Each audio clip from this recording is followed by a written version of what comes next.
যে জান্নাত থেকে বঞ্চিত হবে সেই রাত থেকে বঞ্চিত হবে, যে জাহান্নাম থেকে বঞ্চিত হবে না সে এই রাতেই তার জন্য ফয়সালা হবে।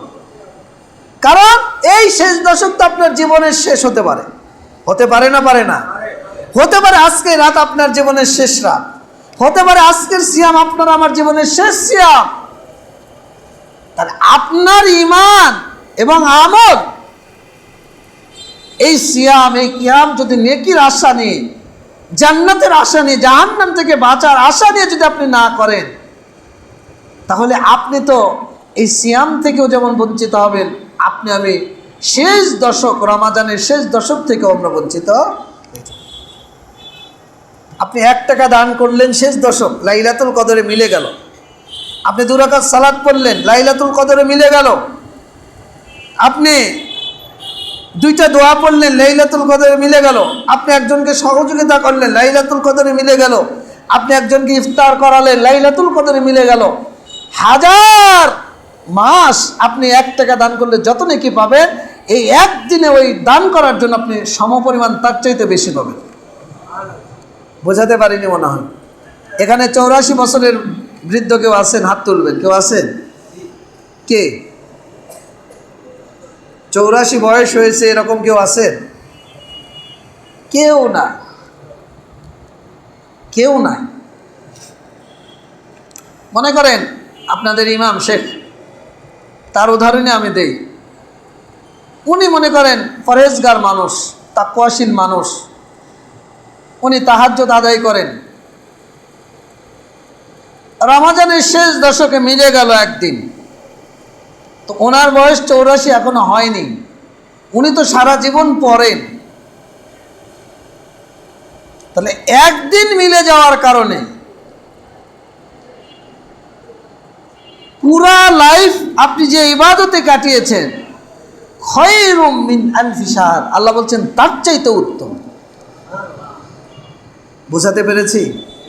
তাহলে আমাদের প্রথম কর্ম হলো যে সিয়াম, কিয়াম এবং লাইলাতুল কদর যথাযথ হকটা আদায় করা।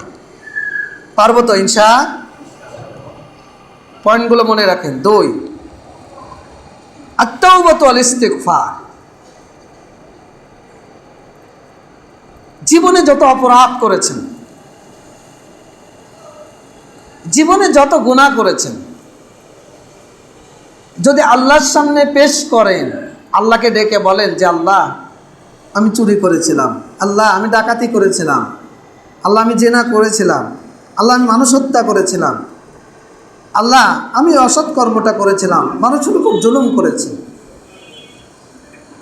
আল্লাহ আমি জীবনে কোনোদিন জুলুম করব না, জীবনে কোনোদিন জেনা করব না, জীবনে কোনোদিন পাপ করব না, সালাত পরিত্যাগ করতাম, আল্লাহ জীবনে আমি কোনোদিন সালাত পরিত্যাগ করব না, আমি মানুষের অন্যায় জুলুম করতাম, আল্লাহ জীবনে কোনোদিন করব না। আপনি অনুতপ্ত হয়ে যদি আল্লাহকে ডেকে আপনার চোখের 2 কোণা দিয়ে যদি অশ্রু, 2 ফোঁটা অশ্রু আল্লাহর ভয়ে ফেলতে পারেন, বলেন তো আল্লাহ আমাদেরকে ক্ষমা করবে না? করবে না? রমাজান এসেছে আপনাকে ক্ষমা করার জন্য।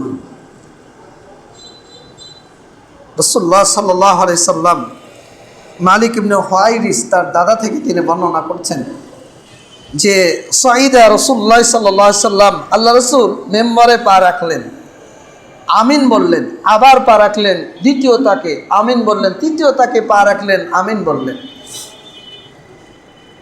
তো সাহাবীরা আল্লাহ রাসূল সাল্লাল্লাহু আলাইহি সাল্লামকে জিজ্ঞাসা করলেন যে ইয়া রাসূলুল্লাহ, আপনি এমন বললেন কেন? কোনোদিন তো এমন করেন না। রাসূলুল্লাহ সাল্লাল্লাহু আলাইহি সাল্লাম বলছেন যে আতানি জিবরিল, আমার কাছে জিবরিল এসেছিলেন।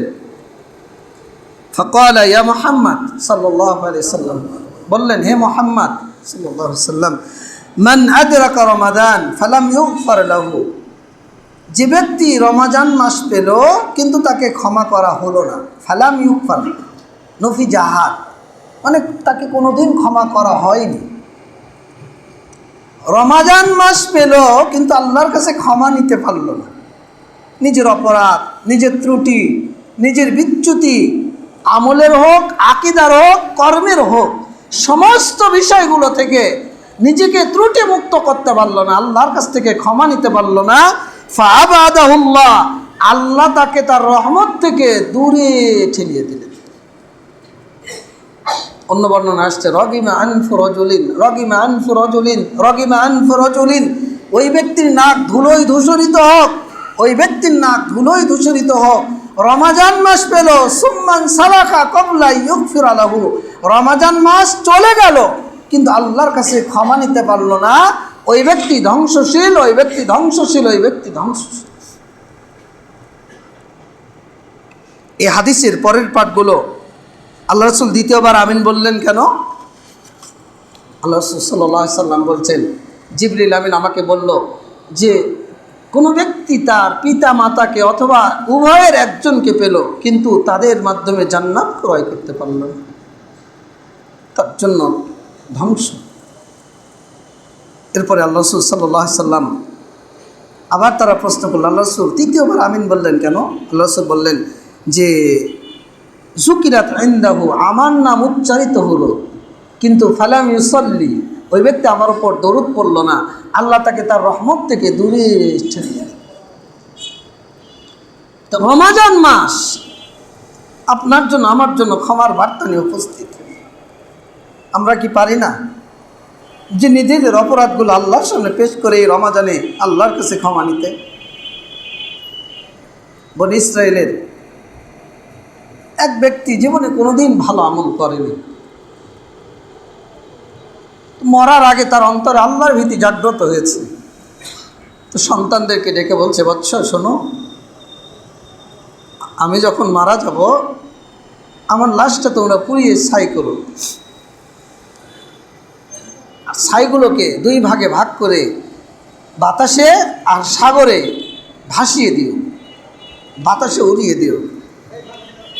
লোকটি মারা গেল, সন্তানরা নির্দেশ মোতাবেক সেটাই করল, তাকে পুড়ে ছাই করে অর্ধেক সাগরে আর অর্ধেক বাতাসে উড়িয়ে দিল। আল্লাহ রাব্বুল আলামিন সাগরকে নির্দেশ দিলেন, বাতাসকে নির্দেশ দিলেন, মিনহা খালাকনাকুম ওয়া ফিহা নুঈদুকুম ওয়া মিনহা নুখরিজুকুম তারাতান। এবার তাকে জীবন্ত পুনরায় জীবন দান করে আল্লাহ বলছেন, লিমা ফাআলতা হাদা, তুমি কেন এই কাজ করেছো বলো তো? এই ব্যক্তি বলছে, মিন খাশিয়াতিকা ইয়া রাব ওয়া আনতা আলাম, আল্লাহ আমি তোমার ভয় করেছি আর তুমি এটা জানো। মিন খাশিয়াতিকা ইয়া রাব ওয়া আনতা আলাম, আল্লাহ আমি তোমার ভয় করেছি আর তুমি এটা জানো। ফাগাফারা লাহু, আল্লাহ রাব্বুল আলামিন তাকে ক্ষমা করে দিলেন।